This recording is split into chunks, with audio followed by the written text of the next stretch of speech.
সরকার পতনের এক দফা দাবিতে আজ রোববার সারা দেশে অসহযোগ আন্দোলন পালন করছে বৈষম্য বিরোধী ছাত্র আন্দোলন।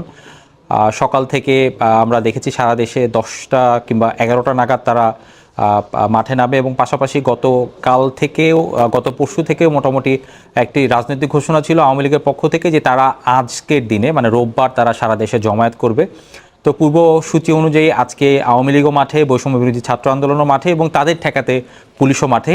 সব মিলিয়ে ত্রিমুখী সংঘর্ষে এখন বেলা 3:30 পর্যন্ত শেষ খবর পাওয়া পর্যন্ত 11 জেলায় মোট 22 জন মারা গেছেন। এর মধ্যে আহতর সংখ্যা 500-র বেশি।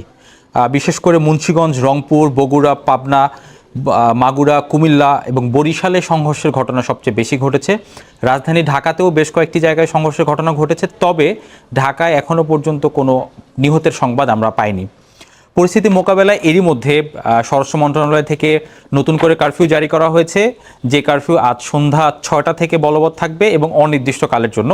আগে যেমনটা কারফিউ শিথিলের একটি সময় ছিল, এখন সেই শিথিলের সময়টি থাকবে না। আজকে সন্ধ্যা 6টা থেকে যে কারফিউ জারি হবে এটি অনির্দিষ্টকাল পর্যন্ত চলবে বলে স্বরাষ্ট্র মন্ত্রণালয় থেকে জানানো হয়েছে।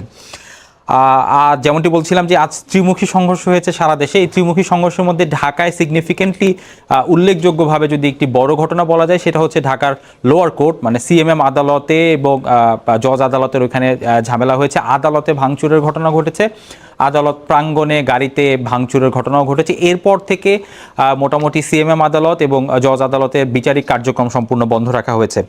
এদিকে বৈষম্য বিরোধী ছাত্র আন্দোলন সংগঠন তারা এরই মধ্যে আজকের পর থেকে মানে আগামীকাল এবং আগামী পরশুর জন্য নতুন আন্দোলন কর্মসূচি ঘোষণা করেছে।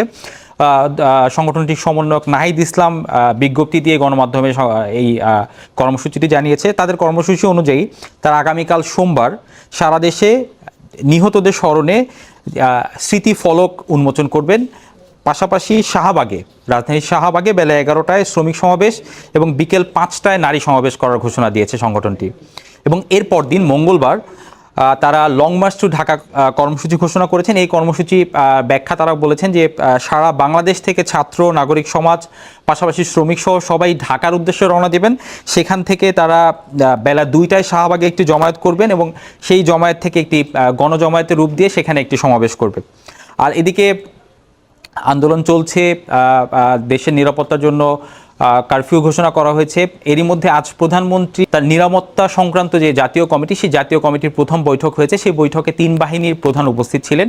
সেখানে প্রধানমন্ত্রী বলেছেন যে এখন যারা নাশকতা করছে মানে প্রধানমন্ত্রীর ভাষ্য অনুযায়ী যে দাবি মেনে নেওয়ার পরে কোটা সংস্কারের যে দাবি আদালতের রায়ের পর থেকে মানে এখন যারা নাশকতা করছে তারা কেউই ছাত্র না, তারা সন্ত্রাসী। এই সন্ত্রাসীদের শক্ত হাতে দমন করার জন্য দেশের জনগণের প্রতি আহ্বান জানিয়েছেন প্রধানমন্ত্রী।